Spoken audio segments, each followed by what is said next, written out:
Eskom spokesperson Dikatso Mothae has warned that the country could experience 2 more years of power cuts. She says that's how long it will take to see the full benefits of Eskom's recovery plan. Mothae says the utilities emergency response command and technical team has been working around the clock to stabilise the grid.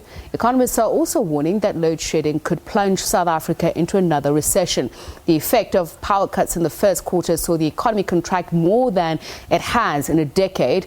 Chartered accountant and political commentator Dr. Khaya Sithole joins us now via Skype to talk about this. A very good evening to you, Dr. Sithole, and thank you so much for speaking to us. So South Africa's flagging economy could face a second recession in as many years. That's what they say, some economists. Do you predict the same? Good evening and good evening to the listeners. And no, I'm not a doctor. I wish I was. But I think the reality of what we're facing, of course, is that we all know that electricity is the engine driver of so many levers of our economy. And of course, when electricity supply is not guaranteed or it's erratic as it has been this week, it simply means that for a lot of businesses, big businesses, middle-sized businesses, and even small businesses, it simply means for them that their ability to plan ahead of time and really schedule their production or even their, their manufacturing capacity is severely limited. And of course, when you then look at that at the backdrop of a struggling economy, you then have to ask yourself the question, what really can be the impact of Eskom's electricity supply being so irregular? And the answer can only be that it is not a good indication. So I do suspect that the indicators that you're going to see, the economic indicators in the next quarter in particular, are now going to indicate to us that the consequence of Eskom's actions is that the economy is itself contracting. We've seen indications from the big mining companies in particular saying that, look, if we cannot guarantee that the electricity supply will be available for a particular period of time, it is very risky and very dangerous and perhaps even irresponsible of us to send people underground in particular. So those are the types of things that are already happening as a consequence of what we've seen this week. Of course, the mining companies, the biggest users of electricity, so they're curtailing their activity, and the factory output also causing crippling traffic delays. But most importantly, I think all around we've seen production slowing, because I think for anybody out there on the streets, you can't get anywhere in time. There's no broadband to work with, and it's just basically impossible to get around and do things that would at least project some sort of positivity into the economy.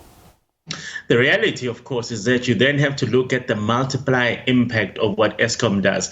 And I think in some cases we tend to lose sight of the fact that even if you're looking at one business in particular, that business needs customers to be able to get there in order to purchase its goods. It needs its own employees to be able to get there on time. And when people cannot even get them at times that they wish they can get there because the traffic lights are not working, it simply means that instead of you and I driving out to go and have lunch at a particular restaurant, we're simply going to say, well, actually, it's going to take us half an hour to get there, so therefore, let's not do it. So the multiplier impact is that every single aspect of the economy, every single aspect of our lives is actually impacted by what Eskom does here. And I think we really need to be able to deal with the fact that we have a struggling economy, and it cannot help for Eskom to then actually make the situation worse. And I think what you're going to see here is that when we then start looking back at the economic indicators, some of them will take a longer time for us to be able to see the impact of what Eskom has done, and some of them are much shorter. So you're going to see one business in the corner shutting down, simply saying that the cost of electricity,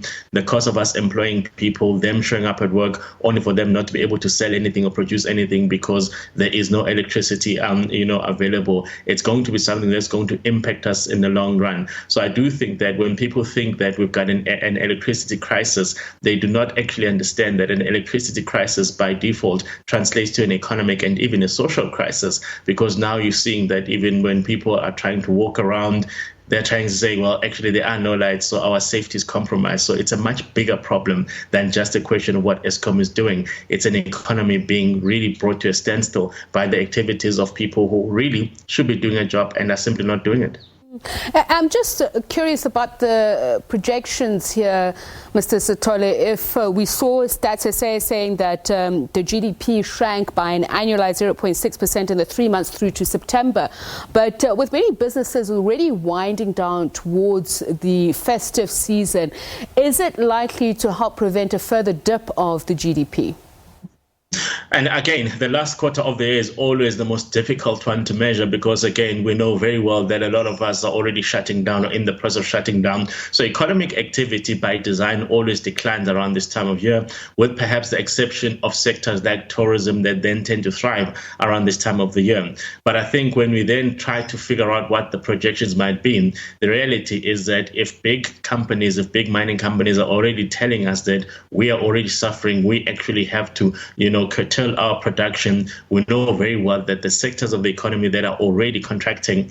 Now the question is, are there sectors of the economy that can thrive in spite of what Eskom is doing? And unfortunately, when I look at it, it's very difficult to identify one particular sector that can say, look, in spite of what the issues are, in spite of what Eskom's activities are really doing to every other sector, we as sector A are able to really still be able to drag the rest of the economic output, drag the rest of the economic indicators upwards. So in the absence of one sector or a couple of sectors really championing us and saying that in spite of what's happening, we can still be able to really, drive up economic activity, it's impossible to imagine that the economic indicators may improve.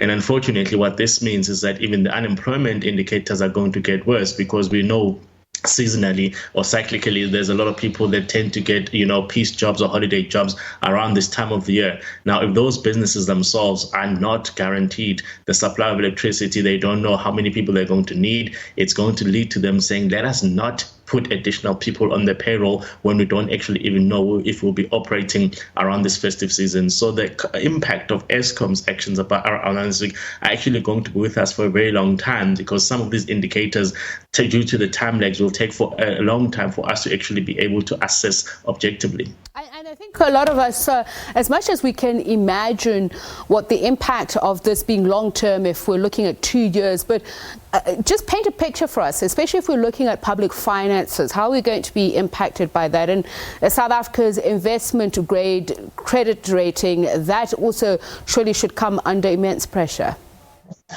So, of course, what we tend to see is that the government is always saying that they are reaching out to investors around the world, saying, please come and invest in this country, please come and build your factories, please come and set up some production capacity. And of course, the reality is that electricity is a fundamental requirement for any of those activities. And if we can't guarantee electricity supply, it means that a lot of companies that would otherwise would be entertaining us are simply going to say, come back to us once we fix the electricity supply. So that, unfortunately, is not something you can quantify, because there's no one who's going to say, here's the amount of money that I was going to put in, but because of what Eskom is doing, I'm therefore not going to do it. So there's even that gap in that we don't understand what the full impact of this is. And I think what we're going to see over the next couple of years is that the reality is that Eskom now has to take a view of saying, this is what the state of the equipment is. This is what the state of our power stations is. And for us to be able to ensure that we never have these maintenance issues, we never have these unscheduled breakdowns, this is what it's going to take for us to actually fix all our infrastructure. Mr. Sithole, just a final question, because earlier on we heard, earlier on in the week, the president saying that the issues can be solved. And I was just looking at a global research saying that SA local bonds are the best trades in 2020. That's the first quarter. So does that mean there's hope yet? Not necessarily, and I think we always have to make peace with the fact that the way the financial markets work is not necessarily completely aligned with what you see on the ground. So when you say that bonds are traded, it may simply mean that people are actually exiting from the bonds, but that counts as a trade because you're then selling it from one market participant to another. So I don't think that's a good proxy of what the activities are here. But I think the key issue here is that we need to somehow find a way of ensuring that we fix the energy crisis, because the energy crisis translates to an economic crisis, and that in itself translates to a social crisis at the time when we can ill afford it as a country. All right, thank you very much for your time and insights. Khaya Sithole is a chartered accountant and political commentator.